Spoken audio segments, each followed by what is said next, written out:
Okay, next section of the notes on YouTube, D-Day. D-Day goes from June to July of 1941. Okay, this is known as Operation Neptune. That is the official code name for this operation, this attack on German troops in France. Okay, it's known as D-Day, which is known as Death Day, which goes to tell you exactly how bad, how horrible this battle truly was. It takes place in Normandy, France. You can see some of these pictures right here and kind of see what this was really like. Okay, soldiers getting off their boats, okay, coming right into the land and being shot at immediately before they even leave their boats by the British or by the German troops. Some accounts state the water was even turned red due to the amount of blood flowing into there from the soldiers. It happens on June 6th, 1944 is the anniversary. It's the date that the initial D-Day attack took place. This battle is significant for a number of reasons. First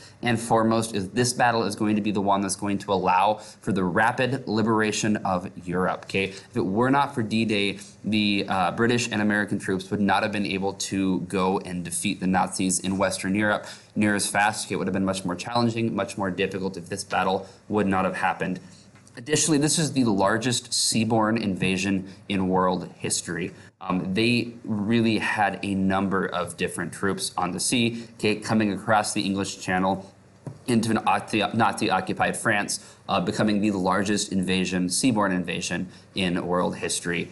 The other important thing to realize is there was over 10,000 Allied casualties, so American, Canadian, and British casualties of this battle. Over 10,000 people were killed. You look right here, okay, this is D-Day exactly explaining what's going to happen, the different phases of what is going to be happening here. You can read this on the screen, okay, I'll have this printed out for you in class. Phase number one, they're going to send in the paratroopers, okay, the paratroopers are going to come over, drop down and try to get behind enemy lines. That's going to happen between midnight and about 2 a.m. It's going to happen under cover of darkness, hopefully making it easier for them to obtain their objective and have the Germans not shoot them out of the sky and know the attack is coming. Phase number two is to distract the enemies. Okay, they faked an attack taking place on a different region.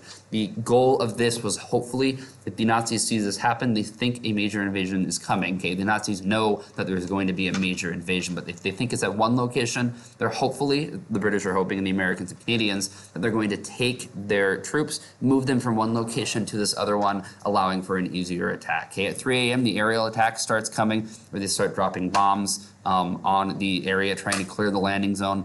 Naval attack is going to come at 5, which is a naval bombardment. So the ships are getting closer. They are attacking. Okay, they're just basically launching rockets and missiles and bombs at the German locations up on the beach. And then finally, phase number 5 is going to be the invasion. Okay, there's going to be 5 different beaches right through here. We've got Utah Beach. Okay, it's going to be led by the United States coming into Utah Beach. We've got Omaha Beach. 50% of those who landed on Omaha Beach were casualties within the first hour. This one additionally is going to be led by the Americans. Okay, we've got Gold Beach with the British coming right across over here. We've got Juno Beach with the Canadians coming across right through here. And we've got Sword Beach coming across right through here. The goal of all of these, the attack at each of these beaches was successful with the exception of Omaha Beach. Okay, Omaha Beach, they did not achieve their objective. The Allies did achieve their objective on Utah, Gold, Juno, and Sword Beach right through there. Next, we're going to talk about the Battle of the Bulge. Okay, the Battle of the Bulge goes from December 16th, 1944 until January 25th, 1945. It happens in the Ardennes Forest up in Belgium and Luxembourg, northern France region. So what's happening right here is the Allies are rapidly moving across France. Okay, they've come in through D-Day, they're moving across France faster than anyone anticipated, which is meaning the Allied soldiers are fatigued, they're tired, and they're low on supplies. They don't have a lot of food, they don't have a lot of ammunition, and things are not really as good as they could be for them. The Germans realize this, the Germans see this as an advantage, and they're going to launch an attack on the Allied troops. Okay, it's kind of the last way of trying to do this. Hitler's attempt on doing this is we're going to split the forces. Okay, if we can split the forces, according to Hitler, the Allies cannot launch an attack as effective. They cannot conquer Germany. It's going to give us some time to get our offensive ready to go and to attack the Allies and stop their advancement. That's Hitler's idea. German soldiers, German military generals are not optimistic. Okay, at this point, they're kind of thinking the war is over. We are going to lose. Hitler refuses to see it that way, thinks this is going to be the last-ditch effort that we as the Axis can do to stay in power.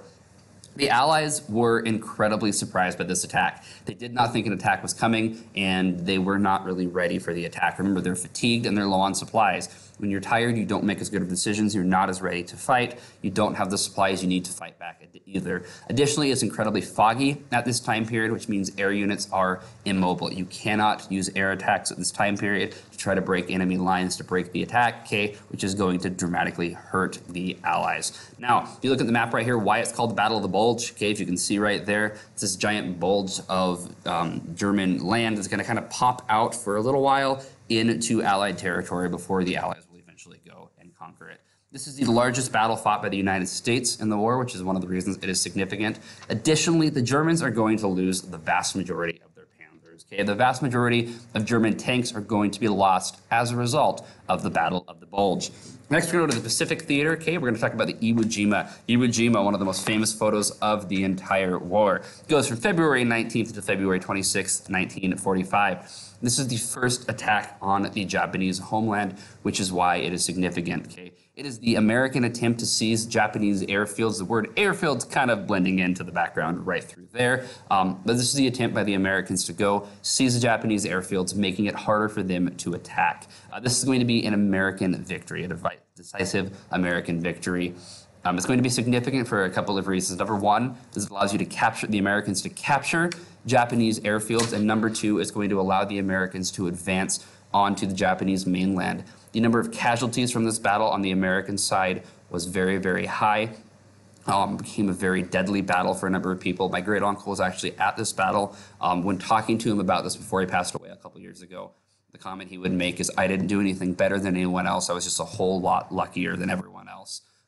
Which is the exact kind of mentality of the Marines who were fighting here at this time period. Lastly, we're going to talk about the Battle of Berlin. The Battle of Berlin goes from April 16th until May 2nd of 1945. This is when Soviet troops are going to be coming in across Poland. Okay, they come across Germany, and they surround Berlin, the capital of Germany.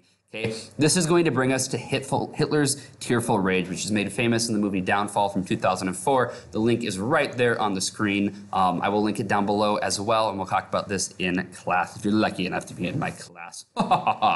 Okay, so this is what's going to happen. Hitler realizes the Nazis or the Soviets have surrounded him. He realizes things are not looking good, and he just freaks out. Okay, he gets incredibly angry, starts pounding his fist on the table, yelling at everyone else. He's calling the generals unloyal. He's yelling at them, saying, "You don't know what you're doing. It's all your fault," okay? And he starts sobbing. He's incredibly angry. He's incredibly upset because Hitler realizes the battle is over. The war is over. This is significant because Hitler, as I was saying, realizes the war is lost. He blames the generals.